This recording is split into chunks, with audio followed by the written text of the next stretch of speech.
Menurutmu pasanganmu kok juga? Apaan sih kamu lah? Bukannya belajar malah ngurus kayak gitu. Hah, belajar? Emang buat apaan? Kan baru teman pertama. Kamu nggak tahu ya? Ini kan mata kuliahnya Pak Ahmad. Kan ya, beliau sekarang masih kisah di sekolah teman pertama. Dan kalau kamu nggak bisa jawab, ini kelar itu. Allah, formalitas itu paling aman. Aku pas ya.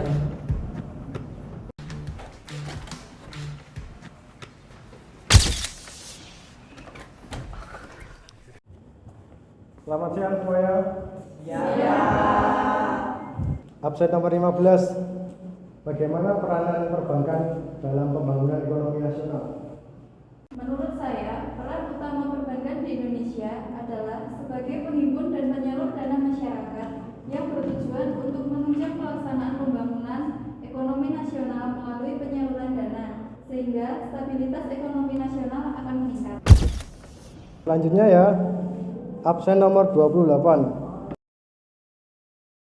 Kenapa perbankan sangat dibutuhkan untuk pembangunan ekonomi suatu negara? Sangat penting di kehidupan masyarakat dan biasanya digunakan untuk menghimpun, menyalurkan dana, dan pembiayaan dalam perusahaan. Lalu, bagaimana upaya strategi perbankan dalam mempertahankan pembangunan ekonomi nasional? Menurut saya, dunia perbankan harus produktif dalam produknya, memberikan percepatan realisasi peningkatan kredit fiskal dalam pembiayaan kepada dunia perusahaan besar.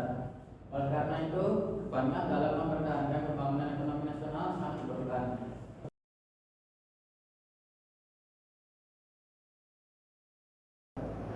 Akunya sih nggak belajar. Bila ditanya jawabnya ngajak benar. Gak mau aku temenan sama kamu lagi. Pergi sana. Itulah mengapa setiap kebijakan ekonomi nasional yang diambil dalam peranan perbankan harus tepat sasaran dan sesuai dengan kebutuhan perusahaan maupun masyarakat.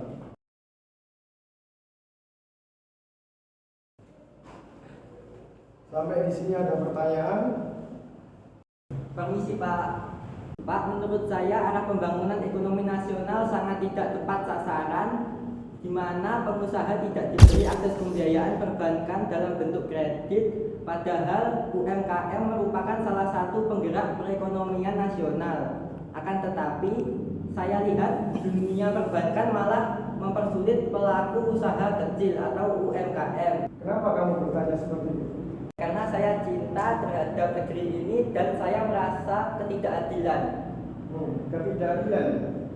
Kalau semisal kamu saya suruh keluar, terima kasih. Ya tentunya tidak, karena saya merupakan mahasiswa yang tentunya membayar uang kuliah dan belajar adalah hak saya. Begitu juga di dunia perbankan. Mereka memiliki kebijakan tersendiri dalam menyalurkan pembiayaan kepada perusahaan yang lain. Tapi mengapa pengusaha kecil tidak berhak mendapatkan akses pembiayaan seperti perusahaan yang besar?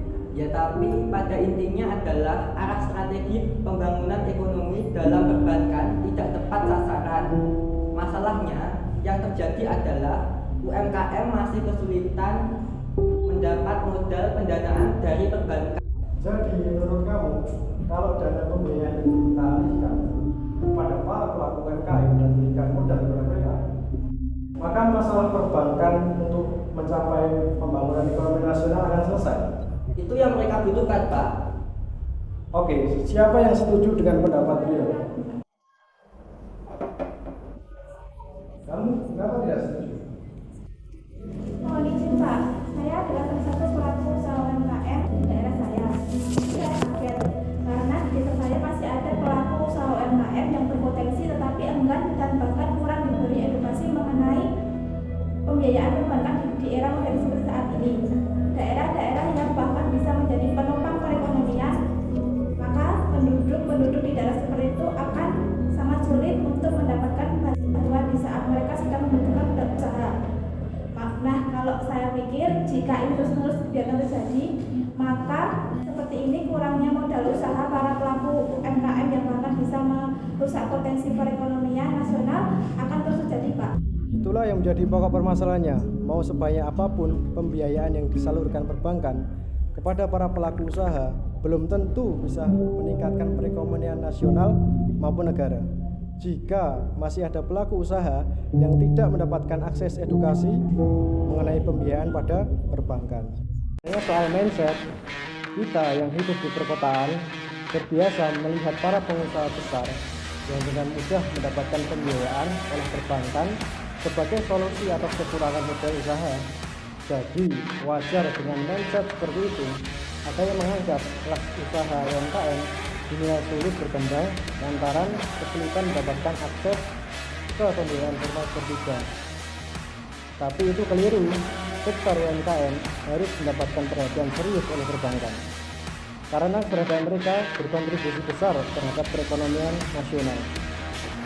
Jadi, strategi upaya perbankan dalam mempertahankan pembangunan ekonomi nasional yang tepat dengan cara pembukaan sektor produk pembiayaan yang produktif, peningkatan pembiayaan kepada semua dunia usaha pada ekonomi makro maupun mikro, serta yang paling penting digitalisasi edukasi pembiayaan mengenai ekonomi dan keuangan khususnya terhadap UMKM dan di daerah yang masih terisolasi.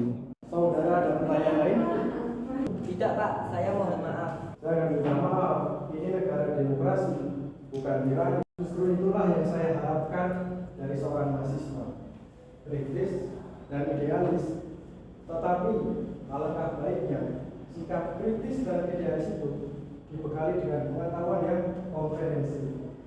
Untuk itulah kalian kuliah di sini. Sampai di sini ya, kita lanjutkan.